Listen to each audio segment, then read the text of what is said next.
Hello students, अब आ जाते हैं हम नेक्स्ट क्वेश्चन पे। Question number 6, objective of business. तो देखते हैं इसमें क्या क्या है। हमने इनिशियली डिस्कस किया था कि बिजनेस का एक मेन और प्राइमरी ऑब्जेक्टिव है कि हमें प्रॉफिट कमाना है, लेकिन उसका उतना एक ही ऑब्जेक्टिव नहीं होता है। बिजनेस के और भी एम्स और भी ऑब्जेक्टिव्स होते हैं, वो हम इस पार्ट में कवर करेंगे। देखते हैं क्या क्या ऑब्जेक्टिव्स है बिजनेस के।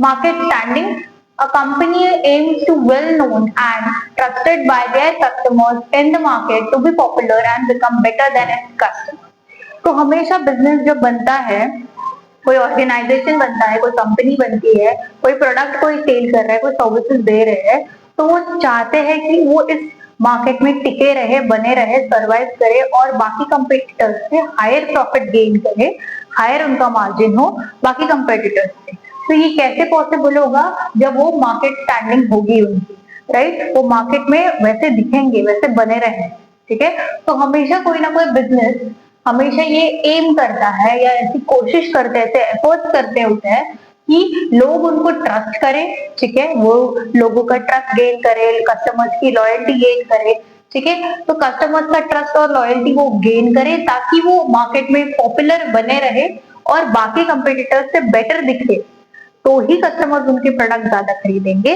तो यहाँ पे हमने एग्जाम्पल्स लिए हैं। एग्जाम्पल में लिया है एप्पल। आपको पता ही है एप्पल बाकी कंपनी से, बाकी फोन ब्रांड से बेटर है और बेटर वो अपने आप को पोर्ट्रे करता है हर बार, ठीक है, और काफी पॉपुलर भी है। मतलब एकदम क्या बोलते हैं, सब लोग ही जानते हैं एप्पल ब्रांड को, राइट। नेक्स्ट है innovation. To stay ahead and improve the business, a company needs to create new ideas, products, or better or different ways of doing things। तो बिजनेस मैंने स्टार्ट कर दिया, मेरा एक ऑर्गेनाइजेशन है, जैसे चल रहा है वैसे चल रहा है, वैसे चल रहा है, ऐसे नहीं होगा, वो चलते ही नहीं रहेगा।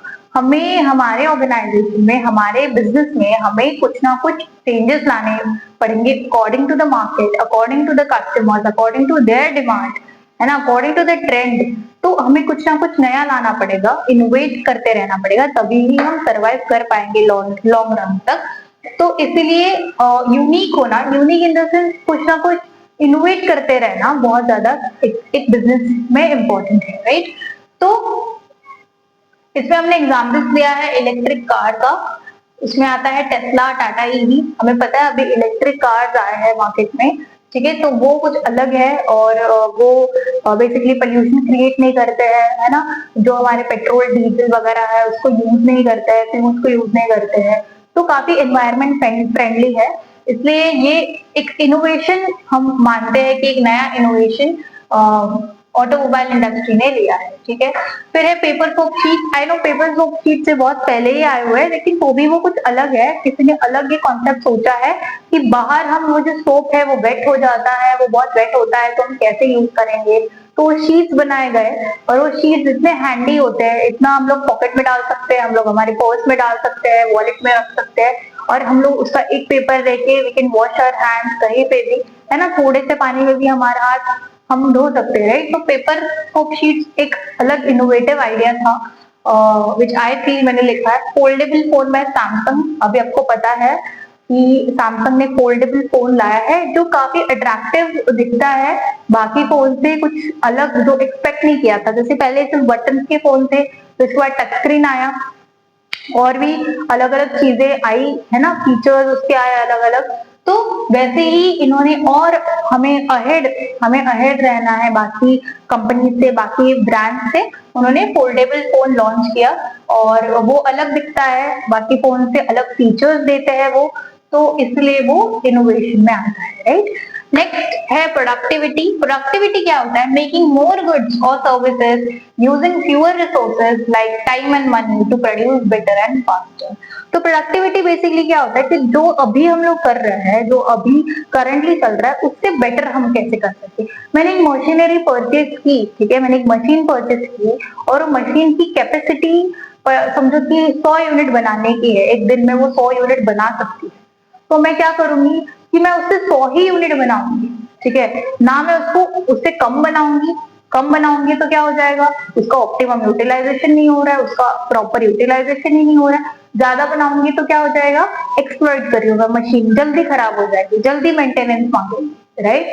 तो हमें प्रॉपर उसका यूटिलाइजेशन होना चाहिए। और प्रोडक्टिविटी में क्या है कि हमें और उसकी प्रोडक्टिविटी बढ़ाने के लिए मैं क्या करूंगी, उस मशीन से तो नहीं बना सकती हूँ क्योंकि वो तो खराब हो जाएगी ना। अगर मैं उसकी कैपेसिटी से ज्यादा करवा रही हूँ उससे तो खराब हो जाएगी, तो मैं एक नई मशीन लाऊंगी, तभी प्रोडक्टिविटी बढ़ा सकते हैं, राइट। तो वही हमने एग्जांपल लिखा है, factory that makes 100 shirts a day increases it to 150 shirts using new machine, that's higher productivity. तो हम नया मशीन एक मार्केट मतलब हमारे ऑर्गेनाइजेशन में लाते हैं मार्केट से, तो ताकि हमारी जो प्रोडक्टिविटी है एक दिन की वो बढ़ सके, ठीक है। नेक्स्ट है फिजिकल एंड फाइनेंशियल रिसोर्सेज। हमारे ऑर्गेनाइजेशन में, हमारे बिजनेस में हमें बहुत सारे रिसोर्सेज की जरूरत पड़ती है, तो उसमें ह्यूमन रिसोर्स भी आता है, फाइनेंशियल रिसोर्स आता है, फिजिकल रिसोर्स आता है। तो उसके सब रिसोर्सेज को हम क्या बोलते हैं, एक दूसरे के वो इंटरडिपेंडेंट होते हैं, एक दूसरे कोऑर्डिनेशन से ही वो सब कुछ चलता है। तो ये हम एग्जाम्पल मतलब ये हमने एक टॉपिक लिया है, optimum utilization of resources. Physical में है मशीन, बिल्डिंग, टूल्स, इक्विपमेंट्स आ जाएंगे आपके। फाइनेंशियल में है मनी एंड फंड्स। तो एग्जाम्पल हमने लिया है, a company purchases a new vehicle, physical resource है जो vehicle, by taking a loan, financial resources है लोन लेना टू डिलीवर फास्ट। तो हमने रिसोर्सेज का ऑप्टिमम यूटिलाइजेशन किया है, प्रॉपर जितनी जरूरत है रिसोर्सेज की उतना यूज किया है। मैंने जैसे अभी बताया, कम भी यूज नहीं होना चाहिए और ज्यादा भी यूज नहीं होना चाहिए। कम यूज हुआ तो क्या हुआ, ऑप्टिमम यूटिलाइजेशन ही नहीं हुआ उसका, जितना वो कर सकता था उतना उसने कर ही नहीं पाया, और जितना उसका पोटेंशियल था उतना वो मशीन ने करा ही नहीं। और अगर हमने ज्यादा यूज कर लिया तो क्या हो जाएगा, एक्सप्लॉइटेशन हो जाएगा, मशीन खराब हो जाएगी, इक्विपमेंट खराब हो जाएगा, ठीक है, या फिर जल्दी मेंटेनेंस मांगेगा, ठीक है। नेक्स्ट आ जाते हैं अर्निंग प्रॉफिट। ये हमको पता ही है ऑलरेडी कि ये तो उसका प्राइमरी एम है बिजनेस का कि हम प्रॉफिट अर्न करें, is to earn more profit than what the business spends to survive and grow in the market। तो हमारा मेन एम क्या है कि हम प्रॉफिट अर्न करें। कोई भी बिजनेस का एम होता है कि मैं प्रॉफिट अर्न करूं। अगर मैं प्रॉफिट अर्न कर रही हूँ तो ही मैं ज्यादा टाइम तक मार्केट में सर्वाइव कर पाऊंगी, ज्यादा टाइम तक मैं मार्केट में टिक पाऊंगी, बने रह पाऊंगी, ठीक है। लास्ट है हमारा सोशल रिस्पॉन्सिबिलिटी। सिर्फ हमारे बिजनेस का सोच के नहीं चलेगा, हमें लोगों का सोचना है, हमारे सोसाइटी का सोचना है, हमारे एनवायरमेंट के बारे में भी सोचना है। अगर मैं कोई बिजनेस करती हूँ उसके वजह से एनवायरमेंट को हार्म हो रहा है तो that is not a good thing, right. तो इसलिए सोशल रिस्पॉन्सिबिलिटी बहुत जरूरी है, taking measures to avoid harm occur to environment और पीपल। तो हमारे बिजनेस की वजह से अगर कोई भी इंसान को, कोई कम्युनिटी को, कोई सोसाइटी को या एनवायरमेंट को हार्म हो रहा है तो हमें वो उसके लिए मेजर्स लेने हैं, प्रिकॉशंस लेने हैं, उसको प्रिवेंट करना है, वो नहीं होना चाहिए, ठीक है। तो company plant trees, give free education to poor children और अवॉइड पोल्यूटिंग वाटर।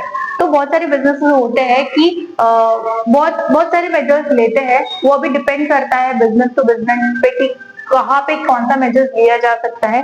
आपको पता होगा कि टाटा ग्रुप है जो अपने प्रॉफिट का कुछ मार्जिन डोनेट करता है, लोगों में ये करता है, और भी बहुत सारे ऑर्गेनाइजेशन होंगे जो बहुत सारे सोशल रिस्पॉन्सिबिलिटी के मेजर्स को फॉलो करते हैं, उसका ध्यान रखते हैं ताकि हमारी जो सोसाइटी है, हमारा जो एनवायरमेंट है वो हैम्पर ना हो सके, वो उसको कुछ हार्म ना हो पाए, ठीक है। तो ये उसके मेन ऑब्जेक्टिव्स है बिजनेस के। काफी इंपॉर्टेंट क्वेश्चन है ये, क्वेश्चन मोस्टली आता ही आता है और काफी सिंपल है, काफी बेसिक है। आपको पता होना चाहिए कि आपको खुद को पता होना चाहिए कि बिजनेस के क्या एम होते हैं, क्या ऑब्जेक्टिव्स होते हैं।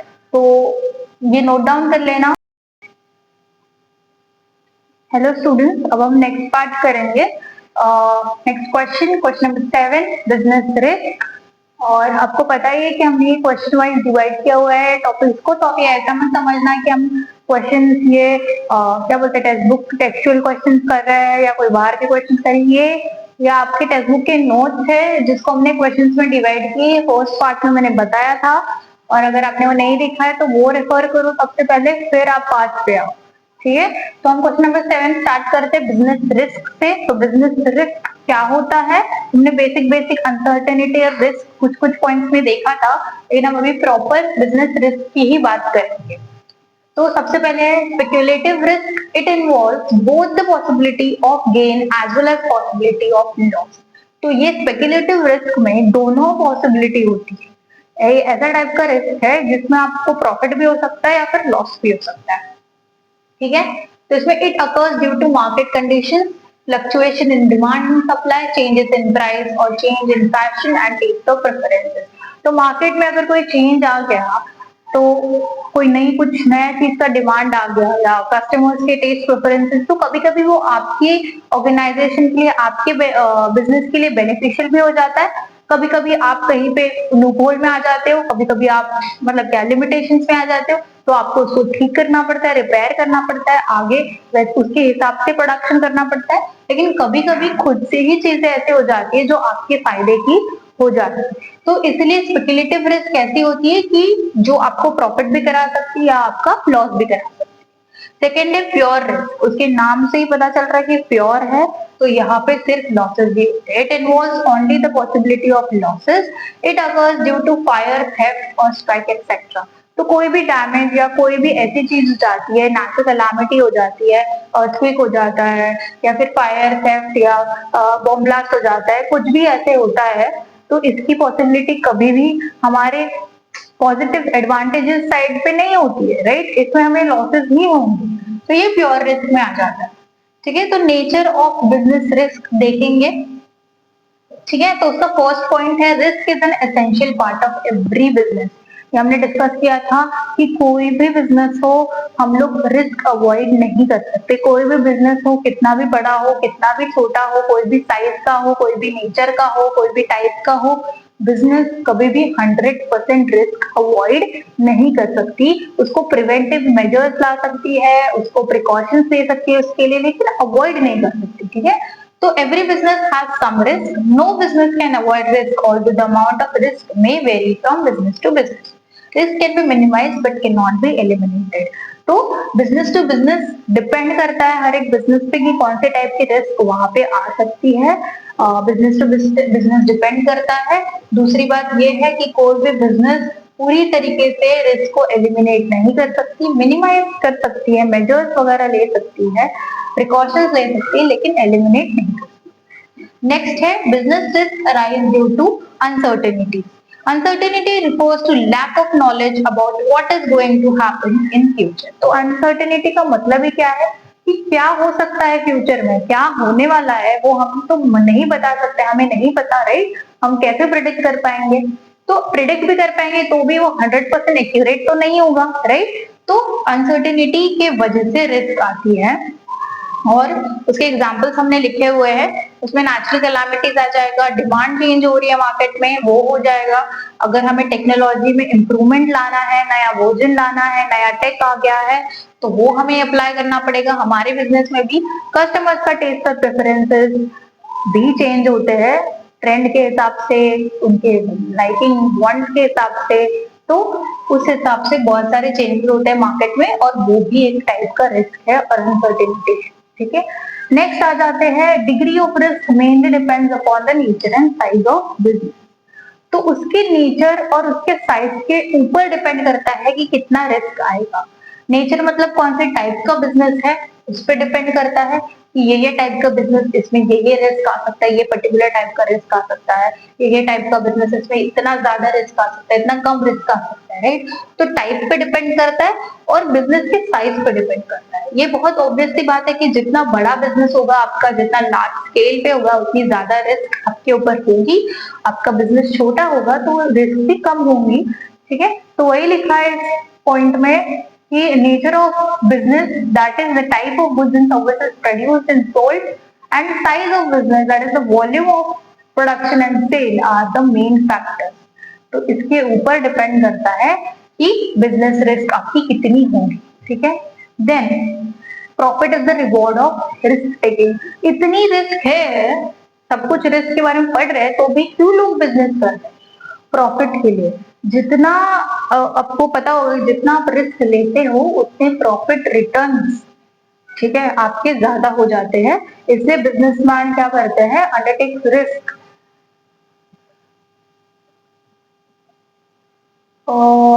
Letter than the expectation of higher profits. Greater the risk involved in business, higher the profit. जितना ज्यादा आप रिस्क लेते हो बिजनेस पे उतने हायर चांसेस होते हैं प्रॉफिट्स के, उतने हायर रिटर्न होते हैं, ठीक है। और बिजनेसमैन अंडरटेक रिस्क, और ये कुछ मैंने गलत लिख दिया है, ठीक है, उसको अवॉइड करो। बिजनेसमैन क्या करते हैं, ज्यादा रिस्क लेते हैं, और क्यों लेते हैं, क्योंकि उनको ज्यादा प्रॉफिट चाहिए, ठीक है। तो वो अंडरटेक मोर रिस्क क्योंकि उनका एक्सपेक्टेशन होता है कि वो हायर प्रॉफिट्स ले सके, ठीक है। ये हमारा हो गया बिजनेस रिस्क के बारे में, nature of business risk. Hello students, welcome to the last part of the first chapter. यहाँ पे हम लोग लास्ट हमारे जो 2 क्वेश्चन है वो कवर करेंगे, और इसके बाद और ये चैप्टर कंप्लीट हो जाएगा। इसके जो क्वेश्चन आंसर्स वगैरह है वो हम बाद में डिस्कस करेंगे ही करेंगे, और फिलहाल हम चैप्टर्स पर फोकस कर रहे हैं, तो चैप्टर्स को पहले नोट्स वाइज कवर करेंगे। तो ये 9th और 10th टॉपिक बस रह गया है लास्ट, तो कर लेते हैं कवर। चलो लेट्स स्टार्ट। तो है कॉजेज ऑफ बिजनेस रिस्क। तो क्या कॉजेज है, क्यों बिजनेस रिस्क आते हैं, तो ये 3 चीजों की वजह से बिजनेस रिस्क आते हैं। ये 3 कॉजेज है। फर्स्ट है नेचुरल कॉज, ह्यूमन कॉज और इकोनॉमिक कॉज। नेचुरल कॉज क्या है, flood, earthquake, lightning, heavy rain, famine. Natural cause ऐसे कॉज है जो हमारे हाथ में बिल्कुल भी नहीं, जो एनवायरमेंट की वजह से, जो नेचर की वजह से जो भी अनसर्टेनिटी आती है, जो भी कॉजेज होते हैं वो नेचुरल कॉजेज में आ जाएंगे। तो इसके एग्जाम्पल से आपको इतना ही लिखना है बस कि नेचुरल कॉजेज में ये सारी चीजें आती है, ठीक है। नेक्स्ट है human cause. Unexpected events like dishonesty, carelessness or negligence of employees, stoppage of work due to power failures, strike, management inefficiency, etc. तो ये ह्यूमंस के वजह से होते हैं ये कॉजेस। कोई भी अपने काम में अगर उतना डेडिकेशन के साथ नहीं कर रहा है, बस टाइम पास कर रहा है, या फिर डिसऑनेस्टी है, या फिर केयरलेसनेस है, बस चल रहा है अपना चल रहा है, और उसके वजह से कुछ गलती हो जाती है, नेग्लिजेंस हो जाता है, और उसकी वजह से कोई प्रॉब्लम आ जाती है ऑर्गेनाइजेशन में, बिजनेस में, तो वो ह्यूमन कॉज में आ जाता है, ठीक है। तो इसमें मैनेजमेंट इनएफिशिएंसी भी आ जाता है। एफिशिएंटली आप काम नहीं कर रहे हो, आपके सारे एफर्ट्स देखिए, आपका पूरा मन लगा के आप काम नहीं कर रहे हो बिजनेस में, तो कुछ ना कुछ प्रॉब्लम आ जाएगा और कुछ ना कुछ डैमेज क्रिएट होगा फर्दर, तो वो ह्यूमन कॉज में आ जाता है। फर्दर नेक्स्ट है इकोनॉमिक कॉज। इकोनॉमिक ये वर्ड मैंने बोला था मनी रिलेटेड होगा, तो ये देखिए क्या लिखा हुआ है, uncertainty related to demand for goods, competition, price collection due from customers, change in technology और मेथड ऑफ प्रोडक्शन। तो ऐसी अनसर्टेनिटीज जो हमारे फाइनेंशियल चीजों को हैम्पर करती है, हमारे कैपिटल को हैम्पर करती है, तो वो सब कुछ इकोनॉमिक कॉज में आ जाएगा, ठीक है। सडनली हमारा कंपटीशन बढ़ गया है मार्केट में, हमसे बेटर कॉम्पिटिटर्स आ गए हैं जो अच्छे प्रोडक्ट्स ला रहे हैं, हमसे अच्छे सर्विसेज ला रहे हैं, तो वो भी हमें फाइनेंशियली कहीं पे हैम्पर करेगा। Whereas अगर कोई ऐसे कस्टमर्स हैं जिन्होंने हमारे प्रोडक्ट तो ले लिए बट हमारा पेमेंट नहीं किया है, कभी कभी होता है ऐसे स्मॉल बिजनेसेस में कि चीजें लेके जाते हैं लेकिन पेमेंट बोलते हैं बाद में करेंगे, 2 दिन बाद करेंगे, 10 दिन बाद करेंगे, और करते ही नहीं है। तो ड्यू पेमेंट जो होते हैं वो कस्टमर से कलेक्ट करना, ये भी एक टास्क है, वो भी एक कॉज है, प्रॉब्लम है। फिर चेंज इन टेक्नोलॉजी और मेथड ऑफ प्रोडक्शन, तो टेक्नोलॉजी कहीं पे और अपग्रेडेड वर्जन आ गया और कुछ बेटर आ गया, तो हमें उसके साथ कोप करना पड़ेगा, हमें उसके साथ मतलब वैसी टेक्नोलॉजी हमें भी अप्लाई करनी पड़ेगी, लानी पड़ेगी हमारे बिजनेस में, तो वो भी एक कॉज है। मेथड ऑफ प्रोडक्शन अगर चेंज हो गया, कोई नया कोई फॉर्म आ गया, कुछ नई चीजें आ गई मार्केट में, तो वो हमें अडॉप्ट करनी पड़ेगी, ठीक है। तो इतनी ही कॉजेज है और काफी सिंपल है ये, और ये लिख सकते हो आप आपके वर्ड्स में भी समझ के। लास्ट टॉपिक है, बहुत इंपॉर्टेंट टॉपिक है कि starting of business basic factor. अभी आपने पूरा चैप्टर किया है, खुद से इतने सारे कॉन्सेप्ट्स पढ़े हैं, देखे हैं, समझे हैं।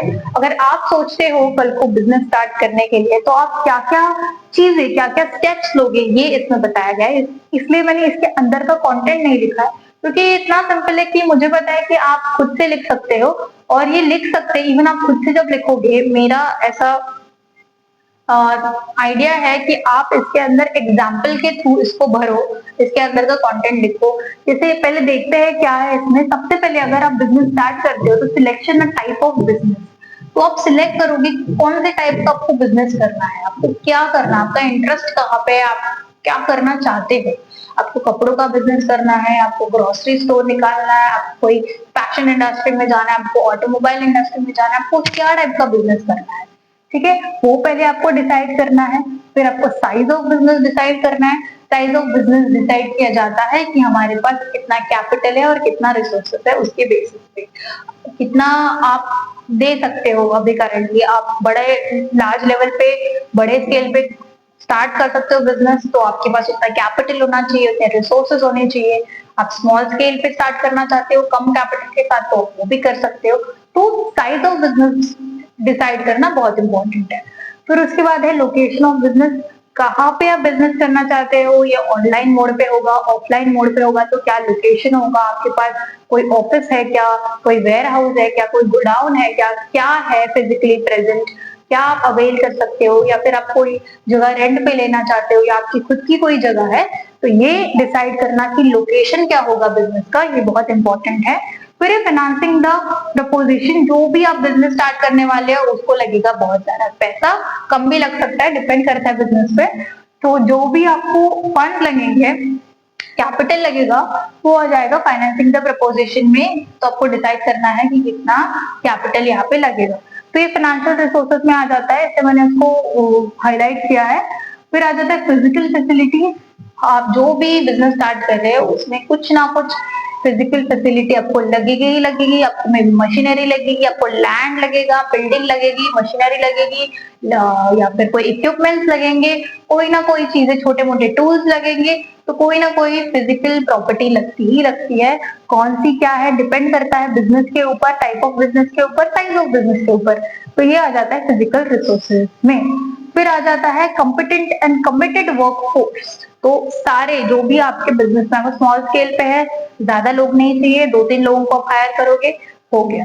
बड़े स्केल पे है तो आपको कितने लोग लगेंगे, कितने स्किल्ड लगेंगे, कितने अनस्किल्ड लगेंगे, कितने सेमी स्किल्ड लगेंगे, क्या उनकी जॉब रोल्स होगी, क्या उनको काम करना पड़ेगा, क्या उनका स्पेशलाइजेशन होना चाहिए, क्या किसमें एक्सपर्टीज होनी चाहिए, वो सब कुछ आपको यहाँ पे डिसाइड करना है ह्यूमन रिसोर्स में। ये भी डिपेंड करता है आपके टाइप ऑफ बिजनेस पे और साइज ऑफ बिजनेस पे, ठीक है। फिर है टैक्स प्लानिंग। फिर आपको डिसाइड करना है कि मेरा जो बिजनेस है अगर वो लार्ज स्केल है तो वो टैक्स के स्लैब में आता है कि नहीं। अगर वो आता है तो फिर मुझे कौन से कैसे टैक्स भरना है, क्या करना है, उसका हमें प्लानिंग करना पड़ेगा, आपको चार्टर्ड अकाउंटेंट हायर करना पड़ेगा, वो सब कुछ आपका ये मैनेज कर सकता है।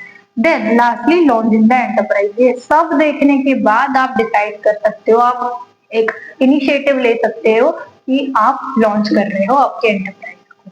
तो आप इसको लिखते वक्त आपके एग्जाम्पल्स दे सकते हो, खुद का एक एग्जाम्पल बना सकते हो कि I am starting XYZ business, this type of business, if I start this type of business, तो ये उसको नीचे फॉलो करना है, ठीक है। मतलब आप टाइप ऑफ बिजनेस बता सकते हो, आपका खुद का बिजनेस है तो आप साइज ऑफ बिजनेस बता सकते हो, फिर आप लोकेशन ऑफ बिजनेस बता सकते हो, फिर आप कितना फंड रेज कर रहे हो बिजनेस स्टार्ट करने के लिए वो बता सकते हो, फिर अब क्या क्या आपकी आपकी चीजें आपको लगेंगी, फिजिकल फैसिलिटीज आपको क्या अवेलेबल होनी चाहिए, वो आप यहाँ पे लिख सकते हो आपके पर्टिकुलर बिजनेस के लिए। फिर आपको कितना वर्कफोर्स होना चाहिए, कितना मैन फोर्स की आपको जरूरत है, वो आप लिख सकते हो। और आप टैक्स लैब में आते हो कि नहीं, फिर आप क्या करते हो, कौन से चीजें फॉलो करते हो टैक्स के लिए, वो आप इसमें लिख सकते हो। एंड देन लास्टली आप लॉन्च कर रहे हो बिजनेस को, ये आप लिख सकते हो। तो ये काफी सिंपल है, काफी कॉन्सेप्चुअल बेस्ड है, आप खुद के इसमें लिख सकते हो अंदर का कंटेंट। तो यही था हमारा लास्ट पार्ट, इतना ही था। और कुछ भी आपको डाउट्स होगा तो आप कमेंट सेक्शन में मुझे पिन कर सकते हो। मैं डेफिनेटली ट्राई करूंगी कि मैं आपके कमेंट, आपके जो डाउट्स है उसको क्लियर कर सकूं। अगर वो कमेंट में ही हो जाता है तो मैं उसी में रिप्लाई कर दूंगी, या फिर मैं कोई उसके लिए वीडियो की जरूरत लगेगी तो मैं वीडियो में भी वो डाउट क्लियर कर दूंगी। और अभी के लिए इतना ही, हम मिलेंगे नेक्स्ट चैप्टर में, और तब तक के लिए take care, bye bye. Channel को शेयर करो आपके फ्रेंड्स के साथ, लाइक करो, सब्सक्राइब करो। आप जब सब्सक्राइब करोगे तभी मुझे मोटिवेशन मिलेगा कि मैं और आपके लिए बढ़िया नोट्स लेके आऊं, बढ़िया वीडियोस लेके आऊं और आप तक पहुंच पाऊं और आपकी हेल्प कर सकूं। ठीक है, थैंक यू, बाय बाय।